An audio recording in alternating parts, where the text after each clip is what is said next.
ರೋಗಿಗಳಿಗೆ ಲಭ್ಯವಾಗಬೇಕಾದಂತಹ ಔಷಧಿಗಳು ಬೀದಿ ಪಾಲಾಗಿರುವಂತಹ ಪ್ರಕರಣ ಇದು. ಚಿಕ್ಕಬಳ್ಳಾಪುರದಲ್ಲಿ ಬೀದಿ ಪಾಲಾಗಿದೆ ಸರ್ಕಾರಿ ಆಸ್ಪತ್ರೆಯ ಔಷಧಿಗಳು. ರಸ್ತೆ ಬದಿಯಲ್ಲೇ ರಾಶಿ ರಾಶಿ ಸರ್ಕಾರಿ ಆಸ್ಪತ್ರೆಯ ಮಾತ್ರೆ, ಟಾನಿಕ್ ಇತ್ಯಾದಿ ಎಲ್ಲವೂ ಕೂಡ ಚೆಲ್ಲಾಪಿಲ್ಲಿಯಾಗಿದೆ. ಒಂದು ಕಡೆ ಸರ್ಕಾರಿ ಆಸ್ಪತ್ರೆಗಳಲ್ಲಿ ಔಷಧಿ ಸಿಗ್ತಾ ಇಲ್ಲ ಅಂತ ರೋಗಿಗಳು ಪರದಾಡ್ತಾರೆ, ಮತ್ತೆಲ್ಗೋ ಬರೆದು ಕೊಡ್ತಾರೆ. ಮತ್ತೊಂದು ಕಡೆ ರೋಗಿಗಳಿಗೆ ನೀಡದೆ ಅವಧಿ ಮೀರಿದಂತಹ ಔಷಧಿಗಳನ್ನು ಈ ರೀತಿ ಬೀದಿ ಪಾಲ್ ಮಾಡಿದ್ದಾರೆ. ರಸ್ತೆ ಬದಿ ಲಕ್ಷಾಂತರ ರೂಪಾಯಿ ಮೌಲ್ಯದ ಔಷಧಿಗಳು, ಮಾತ್ರೆಗಳೆಲ್ಲವೂ ಕೂಡ ಚಿಲ್ಲಾಪಿಲ್ಲಿಯಾಗಿರೋದನ್ನ ಕಂಡು ಕೆಲ ರೋಗಿಗಳು ಇದೇನಾ ಸರ್ಕಾರಿ ಆಸ್ಪತ್ರೆಯ ಒಂದು ಕಾರ್ಯವೈಖರಿ ಅಂತ ಪ್ರಶ್ನೆಯನ್ನ ಮಾಡ್ತಿದ್ದಾರೆ. ಅದರ ಅವಧಿ ಇದ್ದಂತಹ ಸಂದರ್ಭದಲ್ಲಿ ಅದನ್ನು ಜನರಿಗೆ ಪೂರೈಕೆ ಮಾಡಲ್ಲ, ಅದನ್ನು ಹಾಗೇ ಇಟ್ಕೊಳ್ತಾರೆ. ಹಾಗೇ ಅದರ ಡೇಟ್ ಎಕ್ಸ್ಪೈರ್ ಆಯಿತು ಅಂತ ಗೊತ್ತಾದ ನಂತರದಲ್ಲಿ ಬಿಸಾಕ್ಬಿಡ್ತಾರೆ.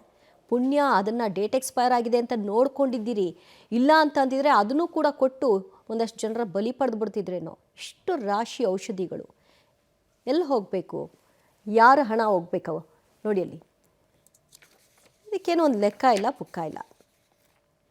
ಮತ್ತಷ್ಟು ಮಾಹಿತಿ ಪಡೆಯೋಣ ನಮ್ಮ ಪ್ರತಿನಿಧಿ ಮಧುಕೃಷ್ಣದಿಂದ. ಮಧುಕೃಷ್ಣ, ಹಾಗಾದ್ರೆ ಈ ಸರ್ಕಾರಿ ಆಸ್ಪತ್ರೆಯಲ್ಲಿ ಇಲ್ಲಿಯವರೆಗೂ ರೋಗಿಗಳಿಗೆ ಔಷಧಿ ಇಲ್ಲ ಅಂತ ಹೇಳಿ ಕಳಿಸಿದ ಮಾತೇ ಇಲ್ವಾ?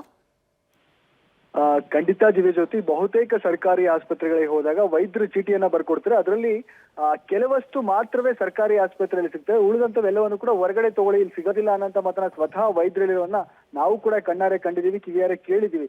ಆದ್ರೆ ಇವತ್ತಿನ ಪರಿಸ್ಥಿತಿಯನ್ನ ನೋಡಿದ್ರೆ ಸರ್ಕಾರಿ ಆಸ್ಪತ್ರೆಗಳಲ್ಲಿ ಬಳಕೆಯಾಗಬೇಕಾದಂತ ಸರ್ಕಾರದ ಔಷಧಿಗಳು ಮತ್ತೆ ಅದರ ಮೇಲೆ ಇರುವಂತದ್ದು ಬಹುತೇಕವೂ ಕೂಡ ಪ್ಯಾರಾಸಿಟಮಾಲ್ ಮಾತ್ರೆಗಳಿರ್ಬೋದು, ಈ ಕೆಮ್ಮಿನ ಮಾತ್ರೆಗಳಿರ್ಬೋದು, ಗ್ಯಾಸ್ಟ್ರಿಕ್ ಮಾತ್ರೆಗಳಿರ್ಬೋದು, ಮತ್ತೆ ಕೆಮ್ಮಿನ ಸಿರಪ್ಗಳು, ಔಷಧಿಗಳು ಎಲ್ಲವೂ ಕೂಡ ಅದು ಸರ್ಕಾರದ್ದು ಅಂತೇಳಿ ಅದರ ಮೇಲೆ ಸ್ಟಿಕ್ಕರ್ ಲೇಬಲ್ ಇದೆ.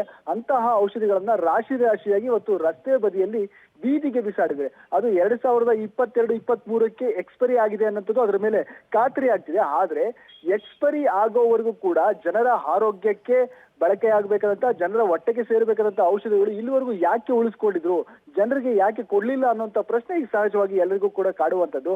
ಹಾಗಾಗಿ ಈಗಾಗಲೇ ಕೂಡ ರಾಶಿ ರಾಶಿ ಔಷಧಿಗಳನ್ನ ಕಂಡಂತ ನಾವು ಈ ಒಂದು ಮಾಹಿತಿಯನ್ನ DHO ಅವರ ಗಮನಕ್ಕೂ ಕೂಡ ತಂದ್ವಿ. ಹಾಗಾಗಿ DHO ಅವರು ಸ್ಥಳಕ್ಕೆ ಭೇಟಿ ನೀಡಿ ಪರಿಶೀಲನೆಯನ್ನ ಮಾಡಿದರೆ ಈಗ ಅದಕ್ಕೆ ಯಾರು ಈ ರೀತಿ ಮಾಡಿದರೆ, ಯಾಕೆ ಬಿಸಾಡಿದರೆ, ಅದರ ಬ್ಯಾಚ್ ನ ಆಧರಿಸಿ ಇದು ಎಲ್ಲಿಂದ ಸಪ್ಲೈ ಆಗಿದೆ, ಯಾವ ಆಸ್ಪತ್ರೆಗೆ ಸಪ್ಲೈ ಆಗಿದೆ ಅನ್ನುವಂತ ಮಾಹಿತಿಯನ್ನ ಕಲೆ ಹಾಕೋದಕ್ಕೆ ಬಂದಿದ್ದಾರೆ. ಸಹಜವಾಗಿ ಸಾರ್ವಜನಿಕರಂತೂ ಸಾಕಷ್ಟು ಆಕ್ರೋಶವನ್ನ ಹೊರ ಹಾಕ್ತಾ ಇರುವಂತದ್ದು. ಥ್ಯಾಂಕ್ ಯು ಮಧುಕೃಷ್ಣ, ನಿಮ್ಮೆಲ್ಲ ಮಾಹಿತಿಗೆ. ಅದನ್ನ ಡಿಸ್ಪೋಸ್ ಮಾಡೋದಕ್ಕೂ ಕೂಡ ಒಂದು ಕ್ರಮ ಇದೆ, ಹಿಂಗ್ ಬಿಸಾಕೋದಲ್ಲ. ಯಾರಾದ್ರೂ ಅಪ್ಪಿತಪ್ಪಿ ತಿಂದುಬಿಟ್ರೆ ಏನಾಗಬೇಕು?